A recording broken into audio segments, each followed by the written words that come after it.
বিশ্বনবী সাল্লাল্লাহু আলাইহি ওয়াসাল্লাম তিনি কোরআন পাকের ভিতরে একটি সূরা আছে, সেই সূরা সম্পর্কে ফজিলত সম্পর্কে অগণিত হাদিস বর্ণনা করেছেন।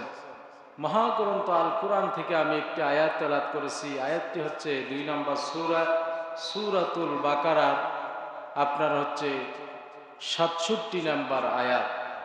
যেই আয়াতটি এই কোরআন পাকের সূরার ভিতরে এসেছে, সেই সূরার নাম হচ্ছে সূরাতুল বাকারা। নাম কি? সূরাতুল বাকারা। বাকারা মানে হচ্ছে গরু, মানে কি? গরু, গাভী। আল্লাহ তাআলা এই সূরার ভিতরে সুন্দরভাবে গাভীর একটা দৃষ্টান্ত, একটা উদাহরণ, এক্সাম্পল, একটা ঘটনা, একটা কাহিনী তুলে ধরেছেন। সেই ঘটনা কাহিনী আজকে ইনশাআল্লাহ বলবো। এই সূরাটি আল্লাহ পাক রব্বুল আলামিন কোরআন পাকের ভিতরে সর্ববৃহত্তম সবচেয়ে বড় সূরার স্থান দিয়েছেন। প্রায় সূরাতুল বাকারা 2.5 পারা মিলে একটা সূরা, এবং এই সূরার ভিতরে একটি আয়াত আছে যেই আয়াতটি 1 পৃষ্ঠা বরাবর। আল্লাহ রাসূল সাল্লাল্লাহু আলাইহি ওয়াসাল্লাম এই সূরা সম্পর্কে অগণিত হাদিস বর্ণনা করেছেন। এই সূরাটি রাসূল সাল্লাল্লাহু আলাইহি ওয়াসাল্লামের মাদানী জিন্দেগির ভিতরে আল্লাহ তাআলা নাযিল করেছেন। অর্থাৎ তিনি যখন মদিনায় ছিলেন, একদম মদিনায় প্রাথমিক পর্যায়ে বিশ্বনবীর পরে আল্লাহ পাক রব্বুল আলামিন এই সূরাতুল বাকারা নাযিল করে দিয়েছেন। এই সূরার বাকারার ভিতরে আছে প্রায় 286টি আয়াত, 40টা রুকু। এই সূরাটি স্থান পেয়েছে আপনার কোরআন কারীমের ভিতরে 1 নম্বর পারার ভিতরে স্থান পেয়েছে, এবং সূরাতুল আপনার ফাতিহার পরে স্থান হচ্ছে সূরাতুল বাকারা। এই সূরা বাকারা সম্পর্কে বিশ্বনবী সাল্লাল্লাহু আলাইহি ওয়াসাল্লাম বললেন, যার ঘরের ভিতরে এই সূরা বাকারা তেলাওয়াত হয়, সেই ঘর থেকে শয়তান পলায়ন করে। সুবহানাল্লাহ। বিশ্বনবী সাল্লাল্লাহু আলাইহি সাল্লাম বলেছেন, তোমরা তোমাদের ঘরকে কবরে পরিণত করো না, তোমরা তোমাদের ঘরের ভিতরে সূরাতুল বাকারা তেলাওয়াত করো। এই সূরা বাকারার ভিতরে বিশ্বনবী বলেন, এমন 3টা আয়াত আছে, যেই 3টা আয়াত যদি কেউ রাতে পড়ে, তাহলে সেই রাত থেকে শুরু করে পরের দিন রাত পর্যন্ত, না, বিশ্বনবী বলেছেন কেউ যদি রাতে পড়ে তাহলে 3 দিন পর্যন্ত আপনার ওই ঘরের ভিতরে শয়তান আসতে পারবে না। সুবহানাল্লাহ।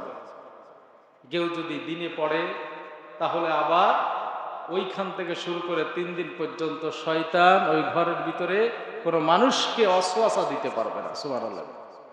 আমরা আজকে সেই আমল থেকে দূরে, যার কারণে আজকে আমাদের তাবিজ তোমার অনেক কিছু লাগে। সেই 3টা আয়াত হচ্ছে বিশ্বনবী সাল্লাল্লাহু আলাইহি ওয়াসাল্লামকে সাহাবীরা জিজ্ঞাসা করলেন, সেই 3টা আয়াত কোন 3টা আয়াত? 1 নম্বর হচ্ছে আপনার আয়াতুল কুরসি, এর পরের আয়াত, এবং এই সূরাতুল বাকারার একদম শেষ পৃষ্ঠা যেই আয়াতটি আছে এই আয়াত। বুঝতে পেরেছেন? এই মোট আপনার 3টা আয়াত যারা তেলাওয়াত করবে, বিশ্বনবী সাল্লাল্লাহু আলাইহি ওয়াসাল্লাম বলে তার ঘরের ভিতরে 3 দিন পর্যন্ত কি আসবে না? শয়তান তার ঘরের ভিতরে আসতে পারবে না। তাহলে আমল দরকার আছে না নাই? বলে বিশ্বনবী সাল্লাল্লাহু আলাইহি ওয়াসাল্লাম বলে, সব কিছুর একটা হাইট আছে, একটা উচ্চতা আছে। সব কিছুর ভিতরে হাইট যেমন লাগে, বিশ্বনবী সাল্লাল্লাহু আলাইহি ওয়াসাল্লাম বলে কোরআন পাকের ভিতরে সর্বোচ্চ হাইট হচ্ছে সূরাতুল বাকারা। কোন সূরা? সূরা বাকারা। বিশ্বনবী সাল্লাল্লাহু আলাইহি ওয়াসাল্লামের জামানায় এক সাহাবী, এই সাহাবী আপনার বিশেষ করে সাহাবীর নাম হলো উসাইদ। এই সাহাবী আপনার রাতের বেলা ঘোড়া আশপাশে বেঁধে রেখে সূরাতুল বাকারা তেলাওয়াত করা শুরু করে দেয়। সূরা বাকারা যখন তেলাওয়াত করা শুরু করে দিলেন, বিশ্বনবী সাল্লাল্লাহু আলাইহি সাল্লামের কাছে এই সাহাবী পরের দিন যে বর্ণনা করলেন, ইয়া রাসূলুল্লাহ, আমি দেখতে পেলাম যখন সূরা বাকারা আমি তেলাওয়াত করা শুরু করে দিলাম, আমার পাশে ঘোড়াটি লাফাতে শুরু করে দেয়। সুবহানাল্লাহ। লাফাচ্ছে, কাঁপতেছে, ভাইব্রেশন হচ্ছে, আমি দেখতে পেলাম। আমি চিন্তা করলাম ঘোড়াটি লাফাতে লাফাতে কোনো দুর্ঘটনা যদি ঘটে যায়, যার কারণে আমি সূরা বাকারা তেলাওয়াত করা বন্ধ করে দিলাম, আবার দেখলাম ঘোড়া স্তব্ধ মেরে গেল। আবার আমি রিটার্ন করলাম, গো ব্যাক করলাম, আবার শুরু করে দিলাম তেলাওয়াত করা সূরা বাকারা। আবার যখন তেলাওয়াত করলাম, আবার ঘোড়াটি লাফাতে শুরু করে দিল। আবার আমি তেলাওয়াত বন্ধ করে দিলাম, আবার পেশ করার জন্য তৃতীয়বার আমি আবার সূরা বাকারা তেলাওয়াত করলাম, ঘোড়াটি হুবহু লাফাতে শুরু করে দিলাম। এবার ভয়ে চিন্তায় ছিলাম, না জানি ঘোড়া লাফাতে লাফাতে আমার সন্তান ইয়াহিয়াকে আক্রান্ত করে ফেলে, যার কারণে আমি ওই সূরা বাকারা তেলাওয়াত করা বন্ধ করে দেই। বিশ্বনবী সাল্লাল্লাহু আলাইহি সাল্লামের কাছে এবার বললেন, আমি যখন ঘোড়া লাফাতে বন্ধ করে দিল আর আমি তেলাওয়াত বন্ধ করে দিলাম, আমি দেখতে পেলাম কিছুক্ষণ পরে জমিন থেকে একটা আলো চমকাইতে চমকাইতে আসমানে উঠে যায়। বিশ্বনবী সাল্লাল্লাহু আলাইহি সাল্লামের কাছে উসাইদ রাদিয়াল্লাহু তাআলা আনহু যখন এই কথা বললেন, বিশ্বনবী বললেন, উসাইদ রে, তুমি যদি তেলাওয়াত বন্ধ না করে দিতে তাহলে কিন্তু কাজ হতো, বন্ধ করলে কেন?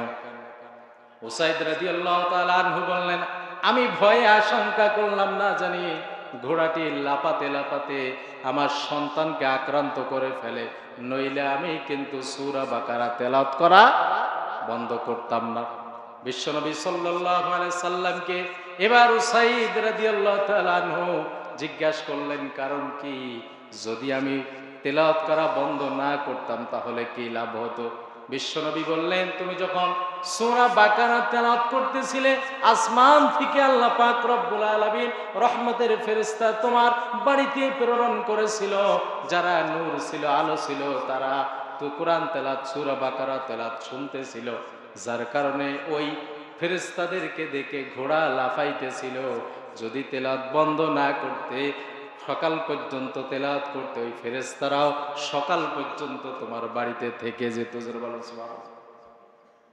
ফেরেশতারাও যেত না, মানুষ ফেরেশতাদেরকে দেখতে পাই না, কিন্তু সূরা বাকারা যদি তেলাওয়াত না বন্ধ করতে, এই সূরা বাকারা তেলাওয়াতের বরকতের কারণে ওই সকাল পর্যন্ত ফেরেশতারা মানুষরূপী থেকে যেত, ফেরেশতাদেরকে সব মানুষেরা দেখার জন্য লাইন দিত। জোরে বলেন সুবহানাল্লাহ।